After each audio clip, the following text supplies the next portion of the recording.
ओम परमात्मने नमः। जगन्नाथाय नमः। विश्वनाथाय नमः। गणेशाय नमः। ओम नमो नारायणाय। ओम नमो रुद्राय। ओम अंबिकाय नमः। ओम भास्कराय नमः। ओम नमो सत्यनारायणाय। जय गुरु जय गुरु जय गुरु। सर्वप्रथमे विश्वर विश्वमाता को भारतर भारत माता को प्रणाम जनाऊँची। विश्वमाता भारत माता एवं भारतर जिते राज्य सबू राज्य को प्रणाम जनाऊँची। पृथ्वी रे जिते देश अमेरिका ठारू जिते देश भारत पर्यंत सबू देशर संस्कृति धर्म को ये सेवक बलिया प्रणाम जनाऊँची। समस्त को शुभेच्छा अर्पण करुँची। आमे समस्ते सनातनी। आम धर्मर नाम है सनातन। सनातन शब्दर अर्थ होची शून्य। शून्य समस्तंकर प्रथम धर्म। शून्य थिला बोली बा अच्छी बोली सूर्य जन्म नेले। सूर्य सृष्टि हेले। चंद्र सृष्टि हेले। कोटि कोटि नक्षत्र मान सृष्टि हेले। से शून्य पाई यह संभव है। तेणु सनातन धर्मर प्रथम कथा होची शून्य। जहाँ को कहा जाइए शून्यं शून्यं महाशून्यम। महाशून्य कहले गोटे महा अंधकार स्थान। जो महा अंधकार भितरे गोटे अदृश्य ज्योति समग्र जगत को परिचालना करुछि। सूर्य जेते बड़ तार आयतन जेते से अदृश्य ज्योतिर आयतन मध्य सेतिकी। किंतु ये दृश्यमान सी दृश्य हेले भी अदृश्य। ताकू जोगी ऋषि मुनि माने ध्यान रे दर्शन करती। जोगरे दर्शन करती। किंतु सूर्य को जमती आमे प्रमाण करि परिबा तांकु आमे प्रमाण करि न पारिले भी अनुभव निश्चय करिबा। सनातन शब्दर अन्य एक अर्थ होची स कहिले सत्य। सत्य प्रकृतर किए आमे कहिबा truth is God. Truth is almighty. Truth is unseen light. सत्य ही भगवान। आमे एई भली भाबरे कही चलीचे। किंतु प्रथम सत्य होची पृथ्वी। ଏହି ପୃଥିବୀଟି ଥିବାରୁ ଆମେ ଜନ୍ମ ହେଇଛୁ। ଯଦି ପୃଥିବୀ ନଥାନ୍ତା ଆମେ କେମିତି ଜନ୍ମ ହେଇଥାନ୍ତୁ? ପୃଥିବୀ ଯେଭଳି ସତ୍ୟ, ସୂର୍ଯ୍ୟଙ୍କର ମହାକର୍ଷଣ ଶକ୍ତି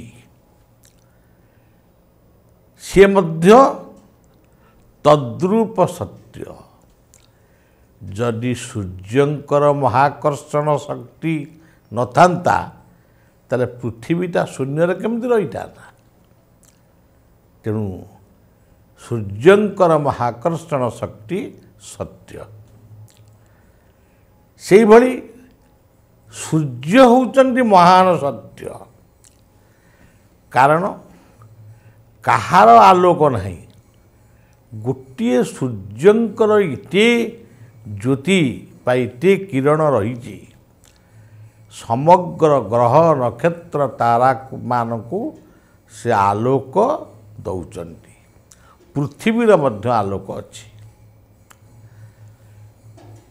ସୂର୍ଯ୍ୟ, ପୃଥିବୀ, ସୂର୍ଯ୍ୟଙ୍କର ମହାକର୍ଷଣ ଶକ୍ତି ଯେଭଳି ସତ୍ୟ, ସେଇଭଳି ସତ୍ୟ ପବନ।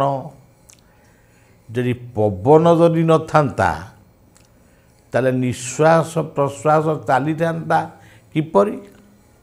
ଜୀବଜଗତ ବଞ୍ଚିଥାନ୍ତେ କିପରି? ତେଣୁ ପବନ ହିଁ ସତ୍ୟ। ତାପରେ ଜଳ। ଜଳ କହିଲେ ଡ୍ରିଙ୍କିଂ ୱାଟର, ପାଣି, ପିଇବା ପାଣି ଠାରୁ ସମୁଦ୍ର ପର୍ଯ୍ୟନ୍ତ। ଯଦି ଜଳ ଯଦି ରହିବନି, ଜଳ ହିଁ ଜୀବନ। ଜଳ ବିହୁନେ ସୃଷ୍ଟି ନାଶ, ଜଳ ବହୁଳେ ସୃଷ୍ଟି ନାଶ। ତେଣୁ ଜଳ ହିଁ ସତ୍ୟ। ଏଇ ଜଳର ମହାକାୟା ହେଉଛି ସମୁଦ୍ର। ସମୁଦ୍ର ହିଁ ସତ୍ୟ। ସୂର୍ଯ୍ୟ ଯେଭଳି ସତ୍ୟ, ଅଗ୍ନି ସେଇଭଳି ସତ୍ୟ। କାରଣ ସୂର୍ଯ୍ୟ ଓ ଅଗ୍ନି ପରସ୍ପର ପରିପୂରକ। ଏଇ ସତ୍ୟ ପରେ ଆଉ କିଏ ସତ୍ୟ? ମାର ଗର୍ଭ ସତ୍ୟ। ଆମେ କହିପାରୁ ଟେଷ୍ଟ ବି ସତ୍ୟ। ସେ ମାତୃ ଗର୍ଭକୁ ଲକ୍ଷ୍ୟ କରି ଟେଷ୍ଟ ବି ଜନ୍ମ ହେଇଛି। ମାତୃ ଗର୍ଭ ହିଁ ସତ୍ୟ। ସେତେବେଳେ ଆମେ ମାଆକୁ ଦେଖିନୁ, କିନ୍ତୁ ମାତୃ ଗର୍ଭରେ ଥିଲୁ। ଜନ୍ମ ହେଲୁ ପ୍ରଥମେ କାହା କୋଳରେ? ସିଏ ହେଉଛି ମାଆର କୋଳ।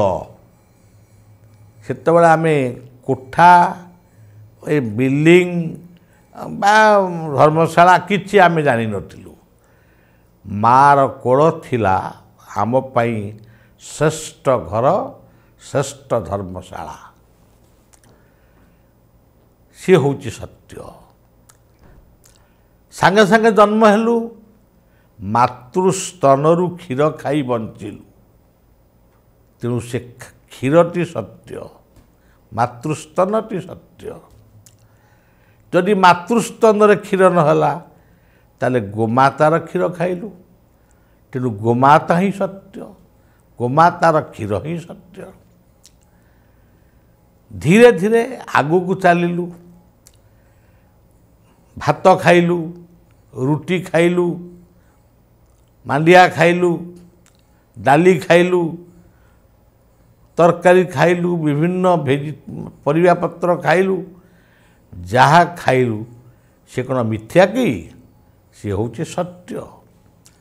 ତାରି ବାଟ ଦେଇ ଆମ ଶରୀର ଭିତରକୁ ଅନେକ ଗୁଣ ପ୍ରବେଶ କଲା। ଭିଟାମିନ୍ ପ୍ରବେଶ କଲା, ପ୍ରୋଟିନ୍ ପ୍ରବେଶ କଲା, ସବୁ ତ ପ୍ରବେଶ କଲା। ତେଣୁ ଖାଦ୍ୟ ହିଁ ସତ୍ୟ। ଖାଦ୍ୟ ପରେ ଆମେ ଟିକେ ଶୋଇବୁ। ବିଶ୍ରାମ ନ ନେଲେ ଆମ ଦେହ ଭଲ ରହିବନି। ତେଣୁ ଶୟନ ହିଁ ସତ୍ୟ। आहार सत्य निद्रा सत्य तापरे मैथुन ये सृष्टि जो उत्पन्न होती खाली मनुष्य नुहे पशु पक्षी कीट पतंग वृक्ष तरु तृण लता ये मैथुनर प्रक्रिया जन्म होती तेणु मैथुन मध्य सत्य खाली मैथुन को सत्य बोली कहले हबनी जो पुरुष और नारीर जो रही शुक्राणु भूताणु ये सबू ही सत्य कीटाणु ये सबू ही सत्य जीवाणु ये भी सत्य जहाँ को आपण सीमेन बोले कहते ता भीतर जो शुक्राणु सब रही से सत्य एतिकी सत्यता एतिकी भीतर नहीं खाद्य हजम होउची आम पाकस्थली लिवर सत्य किडनी सत्य हार्ट सत्य ब्रेन सत्य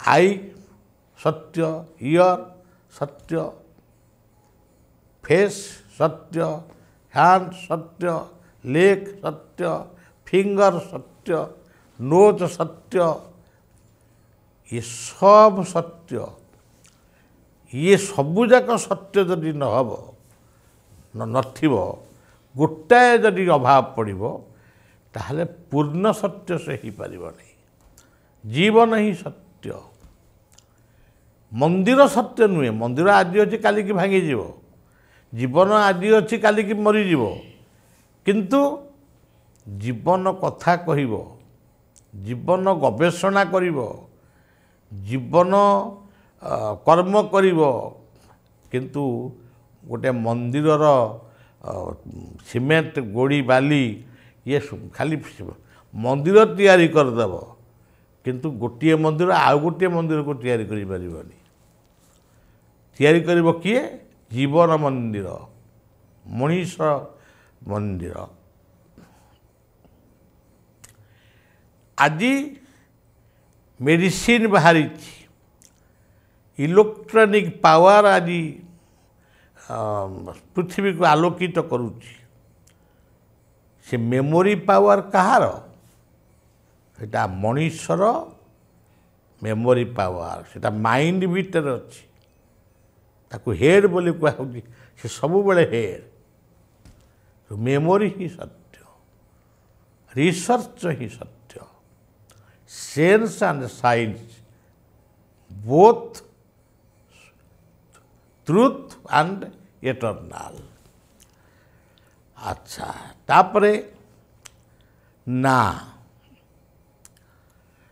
स ना यही सरे संयम हवा सत संकल्प नवा सत कर्म करिबा सत चिंतन करिबा ये सबू गुड़ाक सत्यर प्रक्रिया ये सब सत्य न रही हेनी आम जदि मेरुदंड न रमें कौन बसीपर चलीपर तेणु सत्य खाली भगवान को कहीदेवा सेमती नुहे बैकबोन ही सत्य से बैकबोन भितर जो स्वच्छ जल अच्छी जहाँ वाल सी बोली कहुच्छी भवसागर से मध्य सत्य ये हूँ कथा ना कौन नाम आमे कहूँ सूर्य किए कहूँ सन किए कहूँ सूरज ये सब गुड़िक नाम आमे कहूँ चंद्र किए कहूँ मून किए कहूँ चंद्रमामा ये सब गुड़िक नाम आमे कहूँ धरित्री किए कहूँ पृथ्वी किए कहूँ मर्त्य ये सब हूँ नाम आमे कहूँ वृक्ष पूरी वृक्षर अनेक नाम अश्वस्थ वृक्ष बट वृक्ष कदम्ब वृक्ष ताल सब गुड़ाक हूँ ନାମବାଚକ, ନାମ ସହିତ ତାର ସମ୍ପର୍କ ରହିଛି। ବସିଛି ଚେୟାରରେ, ଆପଣମାନେ ବସିଛନ୍ତି ଚେୟାରରେ,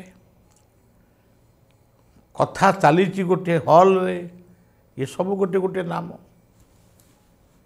ଆପଣମାନେ ଅଛନ୍ତି ଗୋଟିଏ ଦେଶରେ, ଆମେ ଅଛୁ ଆଉ ଗୋଟିଏ ଦେଶରେ, ଏ ସବୁ ହେଉଛି ଗୋଟିଏ ଗୋଟିଏ ନାମ। ଏହା ସହିତ ଆଉ ଗୋଟିଏ ନାମ ହେଉଛି ଯାହାକୁ କୁହାଯାଉଛି ସ୍ପିରିଚୁଆଲିଟି। ଆପଣମାନେ ଦେଖନ୍ତୁ, କୃଷ୍ଣ, ହରେ ହରି, କୃଷ୍ଣ ରାମ, ଏକ ଏକ ନାମ।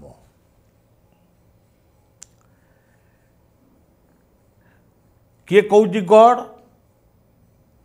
କିଏ କହୁଛି ଆଲ୍ଲାହ, କିଏ କହୁଛି ବୁଦ୍ଧ, କିଏ କହୁଛି ଓମ୍, ଏ ସବୁ ହେଉଛି ନାମ।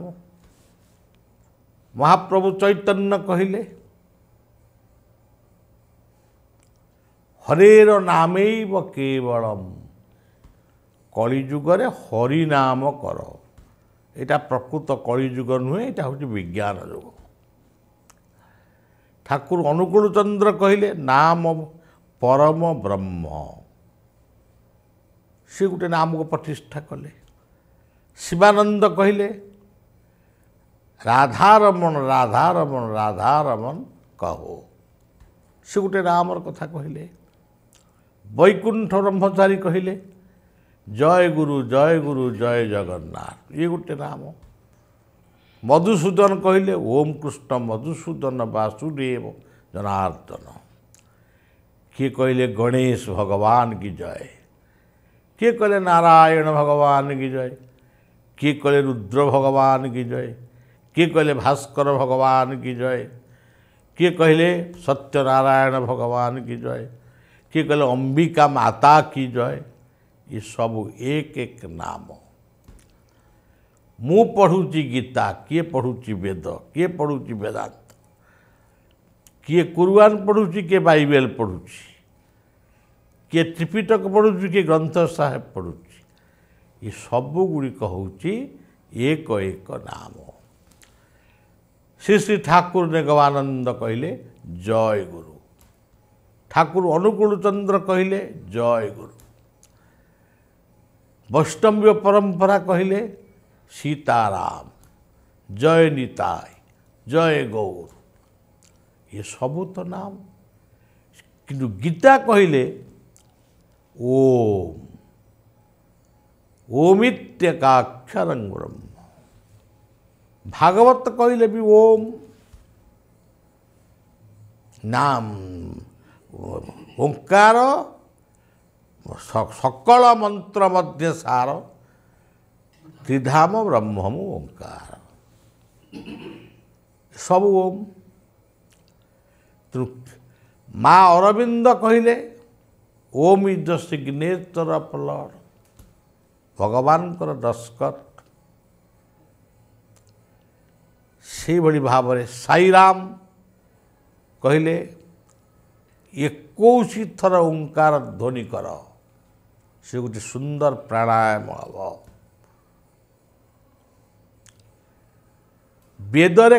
ବେଦରେ ପୂର୍ବରୁ ଯଦିଓ ଓଙ୍କାର ନଥିଲା, କିନ୍ତୁ ଓଙ୍କାର ରୂପେ ଥିଲା ବେଦ।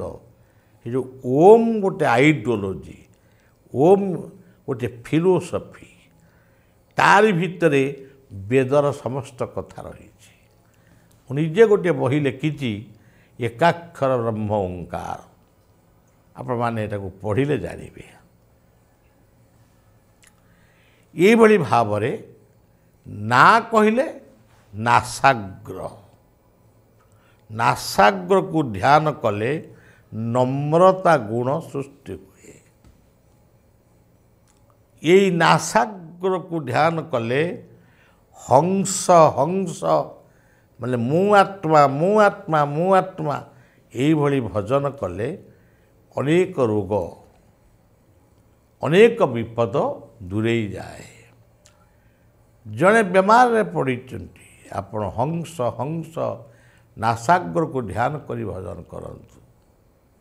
ତା ଅର୍ଥ ଆତ୍ମାକୁ ସିଧାସଳଖ ଭାବରେ କୁହନ୍ତୁ, ଶରୀରକୁ ସୁସ୍ଥ ରଖ। ଆଚ୍ଛା, ଇଏ ହେଲା ନାମ। ନା ତ କ'ଣ? ତମସମାଙ୍ଗ ଜ୍ୟୋତିର୍ଗମୟ। ତ କହିଲେ ତତ୍ତ୍ୱ। ତତ୍ତ୍ୱ କ'ଣ? ସବୁର ଗୋଟେ ସାରାଂଶ ହେଉଛି ତତ୍ତ୍ୱ। ମୁଁ ଖାଇବି, କାହିଁକି ଖାଇବି? ସେ ଗୋଟେ ତତ୍ତ୍ୱ। ମୁଁ ଏଠି ସତ୍ସଙ୍ଗ କରିବି, କାହିଁକି ସତ୍ସଙ୍ଗ କରିବି? ସେ ଏକ ତତ୍ତ୍ୱ। ମୁଁ ଅଫିସକି ଯାଉଛି, ଅଫିସିଆଲି କାର୍ଯ୍ୟ କରୁଛି, କାହିଁକି କରୁଛି, କ'ଣ କରୁଛି? ସେସବୁ ଗୋଟେ ଗୋଟେ ତତ୍ତ୍ୱ। କିଏ ଇଞ୍ଜିନିୟର, କିଏ ଡକ୍ଟର, କିଏ IAS, କିଏ OS, କିଏ ଚିଫ୍ ମିନିଷ୍ଟର, କିଏ ପ୍ରାଇମ୍ ମିନିଷ୍ଟର, କିଏ ପ୍ରେସିଡେଣ୍ଟ, କିଏ ଗଭର୍ଣ୍ଣର, ଇଏ ସବୁ ହେଉଛି, କିଏ ଜଜ୍, ଇଏ ସବୁ ହେଉଛି ତତ୍ତ୍ୱ। ସେଇଭଳି ମୁଁ ଗୀତା ପଢ଼ୁଛି, ତାର ଅର୍ଥଟା କ'ଣ? ସେ ହେଉଛି ତତ୍ତ୍ୱ। ମୁଁ ବେଦ ପଢ଼ୁଛି, ବେଦର ଅର୍ଥଟା କ'ଣ? ସେଇଟା ହେଉଛି ତତ୍ତ୍ୱ। ଅର୍ଥ ହେଉଛି ତତ୍ତ୍ୱ। ଇଏ ହେଲା। ତାପରେ ମୁଁ ଜୀବନ ପାଇଛି, ଯେଉଁ ବିଜ୍ଞାନ, ଯେଉଁ ମୋର ଫିଜିକ୍ସ, ହାଇଜିନ୍, ଏସବୁ ହେଉଛି ତତ୍ତ୍ୱର ସାରାଂଶ। ଇତିହାସ ତତ୍ତ୍ୱ ନୁହେଁ। ଇତିହାସ ହେଉଛି ଏକ ସ୍ମରଣ। ତେଣୁ ସେଇଭଳି ଭାବରେ ଇତିହାସ ଅତୀତକୁ ମନେ ପକାଇ ଦେଉଛି, ସେ କିନ୍ତୁ ତତ୍ତ୍ୱ ନୁହେଁ। ତାପରେ ନ କହିଲେ ସୂର୍ଯ୍ୟଙ୍କୁ ନମସ୍କାର କର, ଗଙ୍ଗାଙ୍କୁ ନମସ୍କାର କର, ଧରିତ୍ରୀଙ୍କୁ ନମସ୍କାର କର, ପିତାମାତାଙ୍କୁ ନମସ୍କାର କର, ଗୁରୁଙ୍କୁ ନମସ୍କାର କର, ଶିକ୍ଷକଙ୍କୁ ନମସ୍କାର କର, ଡକ୍ଟରଙ୍କୁ ନମସ୍କାର କର, ଉଚ୍ଚ ପଦବୀରେ ଥିବା ମଣିଷକୁ ନମସ୍କାର କର, ପ୍ରତିଷ୍ଠିତ ମଣିଷକୁ ନମସ୍କାର କର, ଶାସ୍ତ୍ରକୁ ନମସ୍କାର କର, ଜାତୀୟ ପତାକାକୁ ସାଲୁଟ୍ ଦିଅ। ଇଏ ସବୁ ହେଉଛି ନମସ୍କାର। କିଏ ସଲାମ କରୁଛି, କିଏ ସାଲୁଟ୍ ଦେଉଛି, କିଏ ହ୍ୟାଣ୍ଡସେକ୍ କରୁଛି, କିଏ ନମସ୍କାର କରୁଛି, କିଏ ସାଷ୍ଟାଙ୍ଗ ଦଣ୍ଡବତ କରୁଛି। ଏସବୁ ହେଉଛି ନ କହିଲେ ନମ୍ରତା। ଯେପର୍ଯ୍ୟନ୍ତ ତୁମ ଭିତରେ, ଆମ ଭିତରେ ନମ୍ରତା ଥିବ, ସେ ପର୍ଯ୍ୟନ୍ତ ଆମେ ଆହୁରି ଆହୁରି ଭଲ ଭଲ କଥା ଜାଣିବାକୁ ଚେଷ୍ଟା କରିବା ବା ଜାଣିବା। ଯେଉଁ ନମ୍ରତା ନଷ୍ଟ ହୋଇଯିବ, ସେଦିନ ଶିକ୍ଷା ମଧ୍ୟ ଶେଷ ହୋଇଯିବ। ତେଣୁ ହେ ମଣିଷ, ନମ୍ରତା ଗୁଣ ହେଉଛି ଗୋଟେ ସୁନ୍ଦର କଥା। ପାଠ ପଢ଼ୁଛି, ଯେଉଁ ପର୍ଯ୍ୟନ୍ତ ନମ୍ରତା ଅଛି ପାଠ ପଢ଼ୁଛି, ଯେଉଁଦିନ ଭାବିଲି ମୋ ପାଠ ପଢ଼ା ଆଉ ଦରକାର ନାହିଁ, ତେଣୁ ସେଇଠୁ ନମ୍ରତା ସଇଲା। ଆଉ ଇଏ ହେଉଛି ସନାତନ ଧର୍ମର ମୋଟାମୋଟି କଥା। ସେଇଭଳି ସନାତନ ଧର୍ମର ଆମେ ଅନେକ ଭଗବାନଙ୍କର ନାମକୁ ସ୍ମରଣ କରୁ। ଧରନ୍ତୁ ଜଗନ୍ନାଥ। ଜ କହିଲେ ଜନାର୍ଦ୍ଦନ। ସମସ୍ତ ଜନ ବୋଇଲେ କେବଳ ମଣିଷ ନୁହେଁ, ପଶୁପକ୍ଷୀ, କୀଟପତଙ୍ଗ, ବୃକ୍ଷ ତରୁତୃଣ ଲତା ପର୍ଯ୍ୟନ୍ତ ସମସ୍ତଙ୍କୁ ଯିଏ ଖୁଆଇ ପିଆଇ ବଞ୍ଚେଇଛି, ସେ ହେଉଛନ୍ତି ଜ ବା ଜଗନ୍ନାଥ। ଗ କହିଲେ କ'ଣ? ଗହନ କାନନ ବନରେ ଘୋର ବରଷା କାଳ। ଗହନ ନିଘଞ୍ଚ ଜଙ୍ଗଲ, କାନନ ବୁଦୁବୁଦିଆ ଜଙ୍ଗଲ, ବନ କହିଲେ ଜଳ। ବନ ଶବ୍ଦର ଅର୍ଥ ଜଙ୍ଗଲ, ବନ ଶବ୍ଦର ଅର୍ଥ ସୁନ୍ଦର, ବନ ଶବ୍ଦର ଅର୍ଥ ଜଳ। ଗହନ କାନନ ବନରେ ଘୋର ବରଷା କାଳ। ବନ କହିଲେ ଜଳ, ଗିରିବାମ କରେ ଧରିଲେ ନନ୍ଦ ଯଶୋଦା ବାଳ। ଗିରି କହିଲେ ପାହାଡ଼। ପାହାଡ଼ର ଗୋଟେ ପାହାଡ଼ର ଗୋଟେ ଛୋଟ ଅଂଶକୁ ଧାରଣ କଲେ ମଧ୍ୟ ସେ ପାହାଡ଼କୁ ଧାରଣ କଲେ। ଗିରି କହିଲେ ଗିରି ଗାଈ। ଗିରି ଗାଈକୁ ଗୋଟେ ଏକ ଜାତୀୟ ଗାଈ, ତାକୁ ମଧ୍ୟ ଯିଏ ଧାରଣ କଲେ ବା ତାକୁ ରକ୍ଷା କଲେ ସେ ମଧ୍ୟ ହେଉଛନ୍ତି ଗ। ପ୍ରାକୃତିକ ବିପର୍ଯ୍ୟୟ ବେଳେ ଯେ ମଣିଷକୁ ପଶୁପକ୍ଷୀଙ୍କୁ ରକ୍ଷା କରେ ତାଙ୍କରି ନାଁ ହେଉଛି ଗୋବିନ୍ଦ। ସେଥିପାଇଁ ଗୋବିନ୍ଦ ଶବ୍ଦଟା ସବୁଠାରୁ ଶ୍ରେଷ୍ଠ। ଆମେ ପଢ଼ୁ ଗୋବିନ୍ଦ ଗୋବିନ୍ଦ ଗୋବିନ୍ଦ ପଦୁ ଗଳୁଛି ମକରନ୍ଦ। ଶଙ୍କରାଚାର୍ଯ୍ୟ କହିଲେ ଭଜ ଗୋବିନ୍ଦମ୍ ସ୍ମର ଗୋବିନ୍ଦମ୍ ଗୋବିନ୍ଦମ୍ ଭଜ ମୂଢ଼ମତି।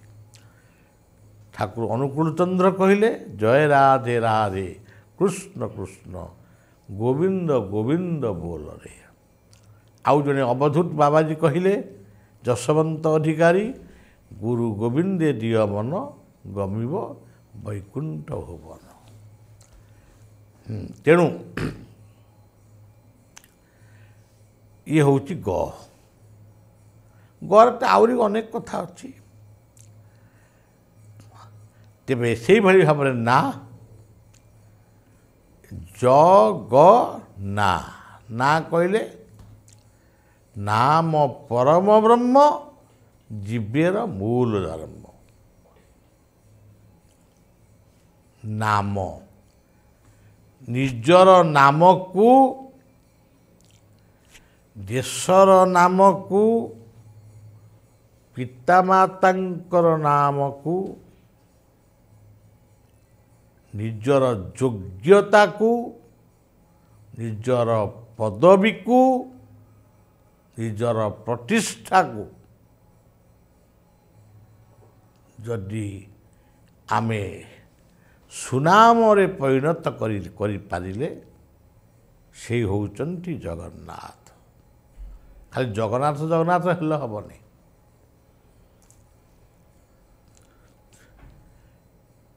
ଦେଖନ୍ତୁ କେମିତି କୁହାଯାଇଛି, ଗଲେଣି ତୋ ଗ ଅକ୍ଷର କଥା, ଗଲେଣି ତୋ ସଙ୍ଗ ତୁ ଯେତେକ ଜନ, ଗଣ୍ଠିରେ ବାନ୍ଧି ନେଲେ କେତେ ଧନ, ଗୁରୁ ଗୋବିନ୍ଦ ନାମ ତୁଣ୍ଡେ ନ ଭଜୁ, ଗାଢ଼େ ମଜିଣ ନିତ୍ୟ ଧନ ଅରଜୁ।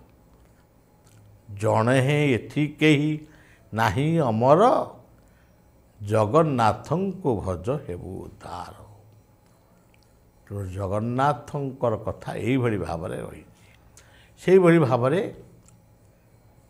ନାମ କର, ନାମ ରଖ। ଯେତେବେଳେ ସମୟ ପାଉଛ ନାମ କର, ଆଉ ନିଜର ନାମକୁ ସୁନାମରେ ପରିଣତ କର। ନିଜର ଦେଶର ନାମକୁ ଟେକ ରଖ। ଥ କହିଲେ ଯୋଗ।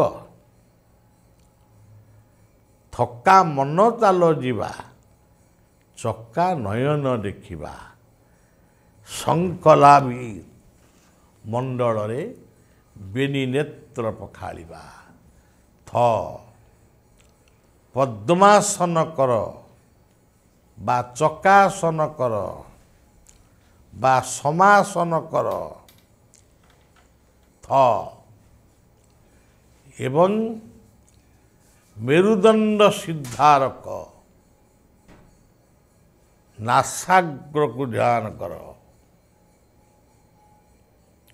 କିଛି ସମୟ ପରେ ହୃଦୟକୁ ଧ୍ୟାନ କର। ତାପରେ ଲଲାଟ ଚକ୍ରକୁ ଧ୍ୟାନ କର। କ'ଣ ଭଜିବ ତମେ ସ୍ଥିର କର। ଓମ୍ ବୋଲି ଭଜିପାର, ହଂସ ଭଜିପାର, ରାମ କୃଷ୍ଣ ହରି এই ନାମକୁ ସ୍ମରଣ କର। ବା କିଛି ସ୍ମରଣ ନ କରି ଖାଲି ଧ୍ୟାନ କରି ବସ, ମେଡ଼ିଟେସନ୍। ଏହାଦ୍ୱାରା କ'ଣ ହେବ? ଥକା ମନ ଚାଲ ଯିବା, ଚକା ନୟନ ଦେଖିବା, ଚକା ନୟନଟି କିଏ? ସୂର୍ଯ୍ୟ, ଚନ୍ଦ୍ରମା, ପୃଥିବୀ, ଯେତେ ଗ୍ରହ ତାରା ନକ୍ଷତ୍ର ସମସ୍ତଙ୍କର ଆକୃତି ହେଉଛି ଚକା ନୟନ। ଚକା ନୟନ ଦେଖିବା ଜଗନ୍ନାଥ। ସେଥିପାଇଁ ଆମର ଅଭିମନ୍ୟୁ ସାମନ୍ତ ସିଂହାର କହିଲେ, ଜୟ ଜୟ ଜଗନ୍ନାଥ ଚଢ଼ି ନନ୍ଦୀ ଘୋଷରଥ, ଅନ୍ତର୍ଯାମୀ ଅନ୍ତର୍ଗତେ ଭାରତା ଜାଣ। ବିପଦ ଆସୁଛି ଭୟ କର ନା। ଯିଏ ଜଗନ୍ନାଥ ସିଏ ବିଶ୍ୱନାଥ, ସେଇ ହେଉଛନ୍ତି ପଶୁପତିନାଥ, ସେଇ ହେଉଛନ୍ତି ତିରୁପତି, ସେଇ ହେଉଛନ୍ତି ବାଲାଜୀ, ସେଇ ହେଉଛନ୍ତି କୃଷ୍ଣ, ସେଇ ହେଉଛନ୍ତି ରାମ। ମନର ଏକାଗ୍ରତା ସହିତ ମନକୁ ସେଇ ପାଦପଦ୍ମରେ ରଖିଲେ ସବୁ କିଛି ଜାଣିପାରିବ। ଯଦି ଅଧିକ କିଛି ଜାଣିବାକୁ ଚାହିଁବ, ପୁଣି ଥରେ ସୁଯୋଗ ଆପଣମାନେ ଦେଲେ ମୁଁ ପୁଣି କହିବି। ଯଦି ଚାହିଁବେ ଓଡ଼ିଆରେ କହିବି, ଯଦି ଚାହିଁବେ ହିନ୍ଦୀରେ କହିବି, ଯଦି ଚାହିଁବେ ବେଙ୍ଗଲରେ କହିବି, ବେଙ୍ଗଲୀ ଭାଷାରେ, ଯଦି ଚାହିଁବେ ଇଂରାଜୀରେ ମଧ୍ୟ କହିବି। ଗୋଟିଏ ଯୋଗ ବିଷୟରେ କହିଲି, ସେଇ ଯୋଗଟିକୁ ଆଉ ଥରେ କହୁଛି। ସମାସନ କର କିମ୍ବା ପଦ୍ମାସନ କର। ସମାସନ, ପଦ୍ମାସନ, ସହଜାସନ, ଚକାସନ, ଆଉ ଗୋଟିଏ ହେଉଛି ବଜ୍ରାସନ। ବଜ୍ରାସନ ଆଉ ଗୋଟିଏ ହେଉଛି ବୀରାସନ। ଶେଷ ଆସନଟି ହେଉଛି ଶବାସନ। ମେରୁଦଣ୍ଡ ସିଧା ରହିବ, ବେକ ମଧ୍ୟ ସିଧା ରହିବ, ଆଖିଟି ବୁଜିବ, ମନ ଭିତରେ ନାସାଗ୍ରକୁ ଧ୍ୟାନ କରିବ, ତାର କିଛି ସମୟ ପରେ ହୃଦୟକୁ ଧ୍ୟାନ କରିବ, ତାର କିଛି ସମୟ ପରେ ଲଲାଟ ଚକ୍ରକୁ ଧ୍ୟାନ କରିବ। ଇଏ ଗୋଟିଏ ଯୋଗ। ଯଦି ଆଉ ଟିକେ ଆଗକୁ ଯିବାକୁ ଚାହୁଁଛ, ସହସ୍ରା ଚକ୍ର ତାଲୁକା ଧ୍ୟାନ କର। ତାଲୁକା ଚକ୍ରରୁ ମେରୁଦଣ୍ଡ ଶେଷ ପର୍ଯ୍ୟନ୍ତ, ଯାହାକୁ କୁଣ୍ଡଳିନୀ ଚକ୍ର ବୋଲି କୁହାଯାଏ, ଧୀରେ ଧୀରେ ଧୀରେ ଧୀରେ ଧୀରେ ଧୀରେ ଧ୍ୟାନ ଦ୍ୱାରା ମେରୁଦଣ୍ଡକୁ ଧ୍ୟାନ କର। ଏହାଦ୍ୱାରା କ'ଣ ହେବ? କୁଣ୍ଡଳିନୀ ଶକ୍ତି ଜାଗ୍ରତ ହେବ।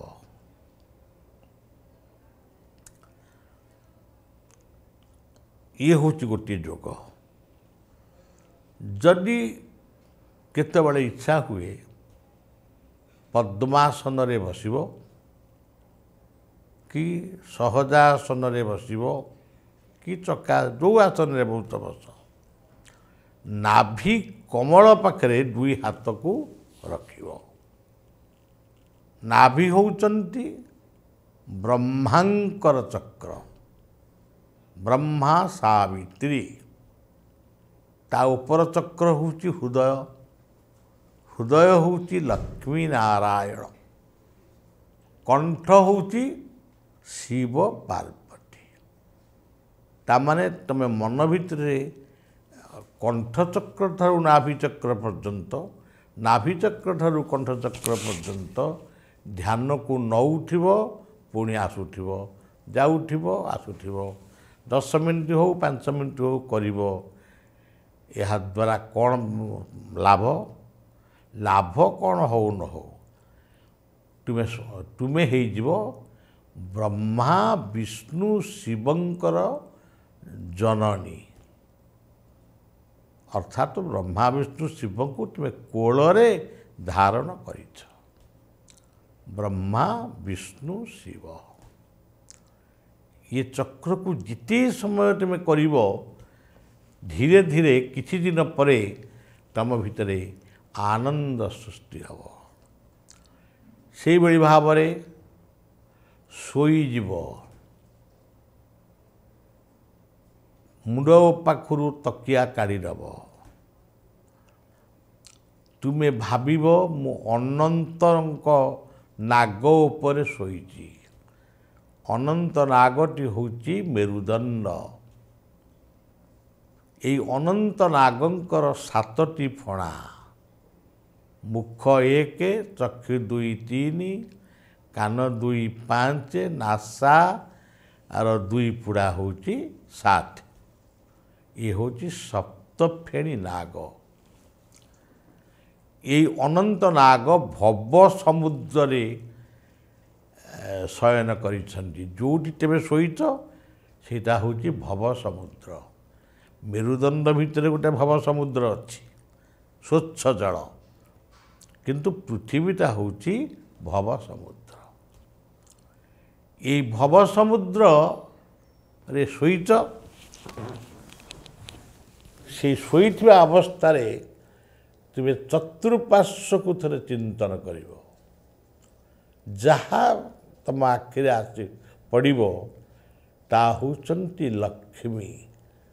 लक्ष्मी आमको सेवा करुचंती अनंत को आमको नहीं अनंत को सेवा करुचंती।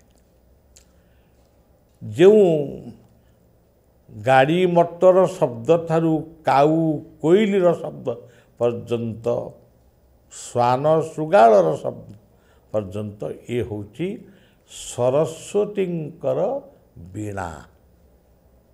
सरस्वती वीणा वादन कर पुणी से ध्यान रे शोईथिबा बेले आकाश रे उदित सूर्य बा चंद्रमा को चिंतन करिवो ताकू भाविवो ब्रह्मा मोर नाभि कमल रे अछंती।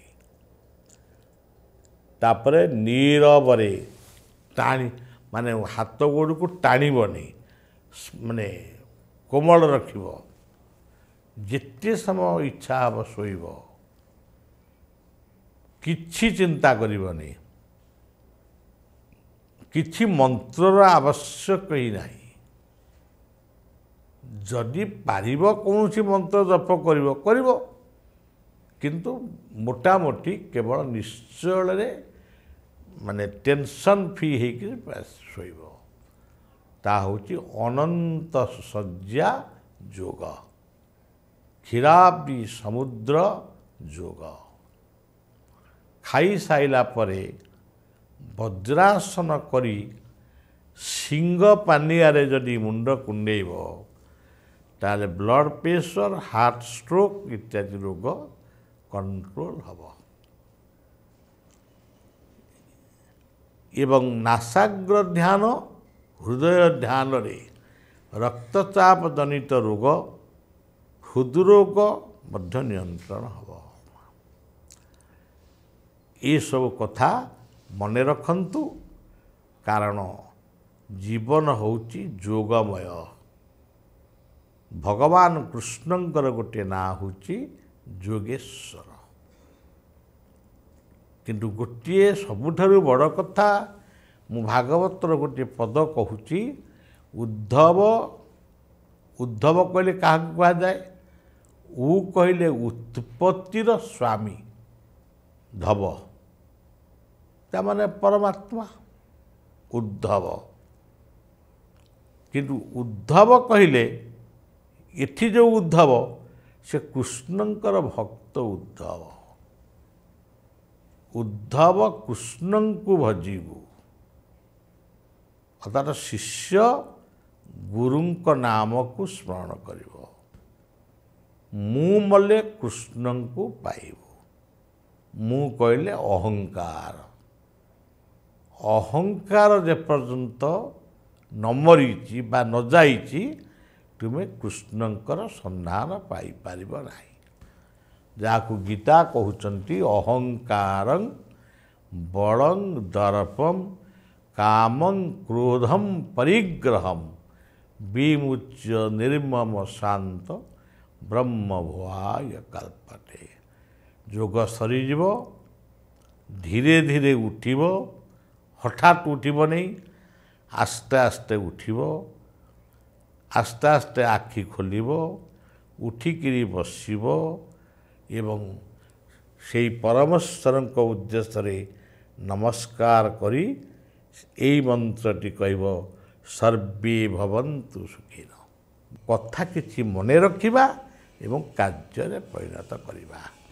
ଶେଷରେ ବିଶ୍ୱଭାରତ ଉତ୍କଳ ବିଶ୍ୱଭାରତ ଏଇ ସ୍ରଷ୍ଟାଙ୍କୁ ପ୍ରଣାମ ଜଣାଇ ଜଗନ୍ନାଥଙ୍କୁ ପ୍ରଣାମ ଜଣାଇ ରହୁଛି। ଜୟ ଗୁରୁ, ଜୟ ଜଗନ୍ନାଥ।